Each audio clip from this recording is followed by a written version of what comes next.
So, hello everyone, this is Deepak Joshi, and today we are going to solve another question of GFG POTD, that is matchstick games. So, I think all of you have already been gone through this problem statement, and you will find out that it is an observation based question. We need not to use any type of algorithm.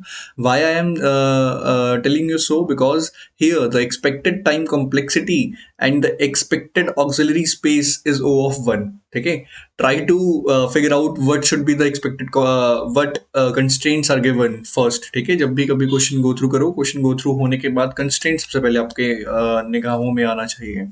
And we have to find it in constant space. Constant space का मतलब ही यही होता है, और constant space और constant time का मतलब ये होता है कि that it is an observation based question. Simple 2-3 line का कोड होगा. ठीक है, तो as you all are have been already gone through the problem statement, it states that there are two friends A and B, and they are playing a game which is called matchsticks game, है ना? And there are n matchsticks in front of them. The first guy A is going to pick matchsticks from 1 to 4, both inclusive, and then B is going to pick. The person who is going to pick the last matchstick is going to win the game. Okay, this is the overall problem statement. Now I'm not going to this particular input and output example one, because it is a little bit not clear to me. Okay, so as I have approached this question in my way, so I'll be explaining it to you in that particular way only. Okay, let us take the example of one. There are only one matchstick. What happen if there will be one matchstick? A कहेगा भाई साहब ये तो मेरी है and I'll win, क्योंकि वो पहली matchstick उठा लेगा. Then similarly, what happen if there will be two matchstick? A कहेगा 1 to 4, I'll be able to pick matchsticks, I'll be winning the game. वो again उठा लेगा. And what about 3? Again A will win. What about 4? Again, from 1 to 4 inclusive, the person is able to pick, so he is going to pick all the 4 matchstick, and he is going to win. What about 5? Now it's a very tricky part. As A is able to pick only from 1 to 5, if he tries to pick minimum of the sticks, let's say A picks 1, okay, then B is going to pick all the 4 and B is going to win. Then in this particular case, who wins? B.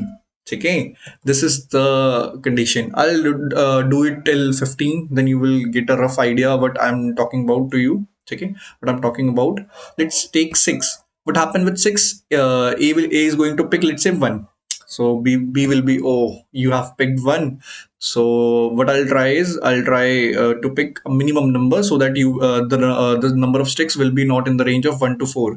But ultimately the remaining sticks will be remained 4, as one picked by A, another one picked by B. Remaining sticks will be 4. So A is going to pick again all the 4 sticks and he is going to win. What about 7? A is going to pick, let's say, 1. Now B will say, oh shit, you have picked what? You have picked 1. So I'm going to pick the minimum number of sticks. So let's say B picked 1. Okay. So A will say, oh, you have picked 1. I'm going to also pick 1. So what will happen is, I'm sorry. Uh, okay. So it was my mic. Okay. सो बाकी के 3 sticks हमारे जा चुके हैं. We have remaining 4 sticks. ठीक है, so what will happen is B will try to get all the sticks, and who wins here? B wins. Okay, but ultimately there should be no winning by B. I have done something wrong. Hmm. A has picked 1. B tried to pick 1. Huh? Sorry, here, yeah, the optimal approach can be. I was thinking, ki, why should A will pick 1? If A want to win, then A is going to pick, let's say, 3. Let's say he will pick 2. The remaining sticks will be 5.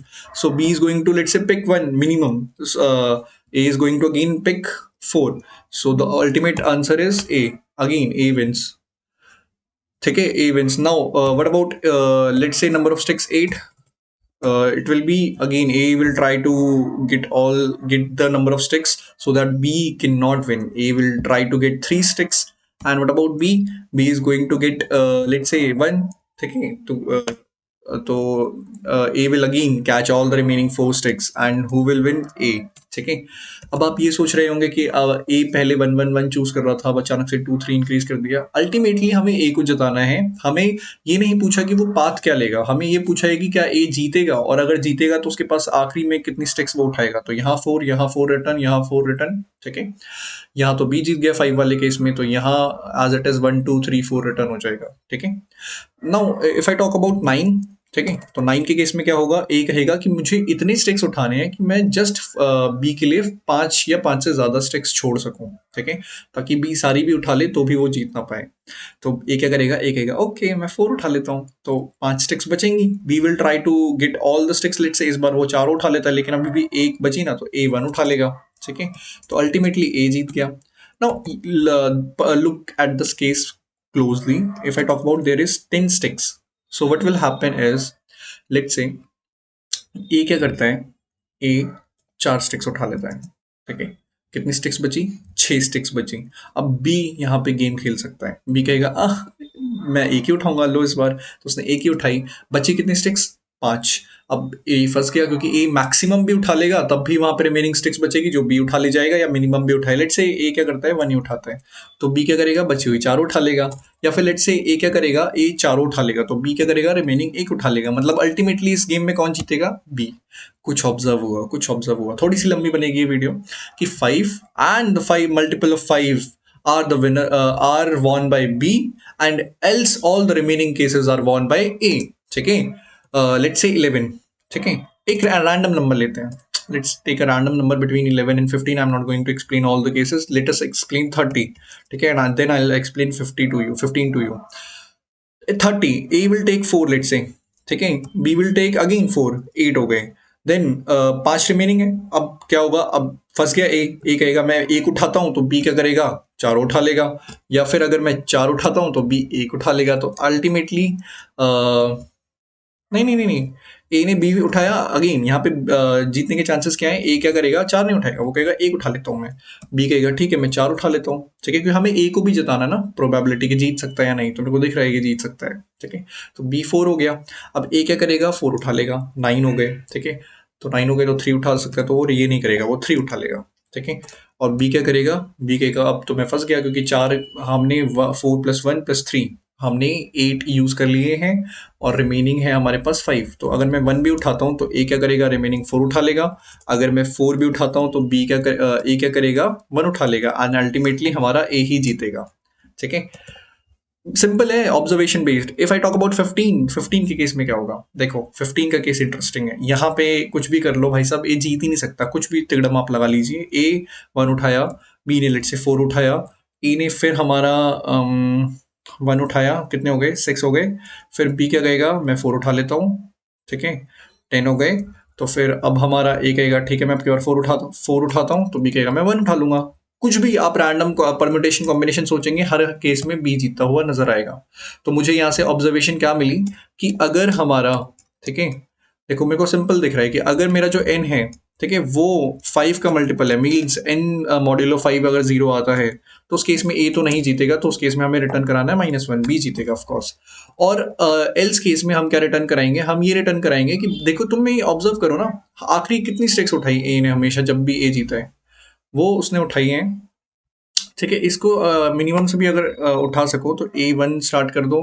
B हमारा late से 4 उठा लेगा, तो ए है ना, तो ये हमारा क्या हो जाएगा? 4 + 4, तो ए को हमारी कितनी उठानी पड़ेगी?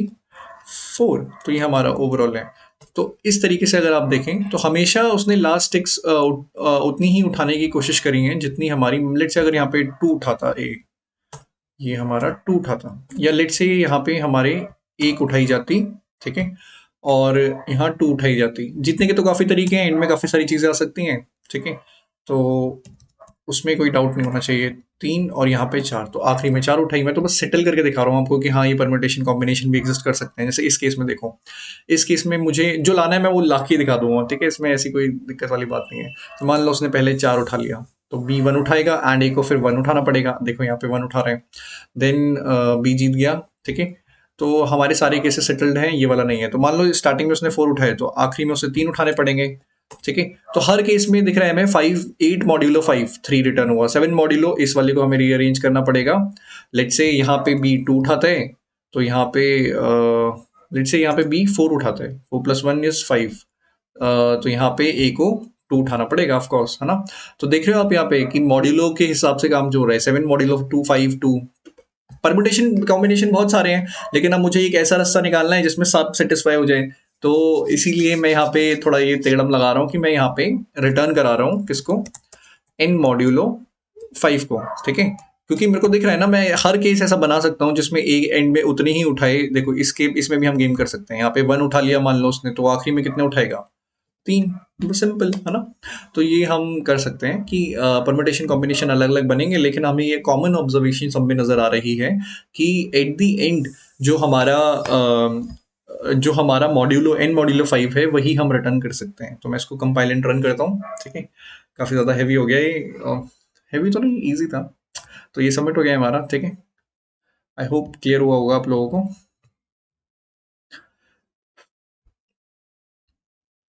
तो ये हमारा सबमिट हो गया, ठीक है।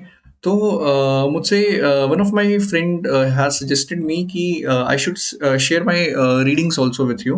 तो currently I am reading this book, ठीक है।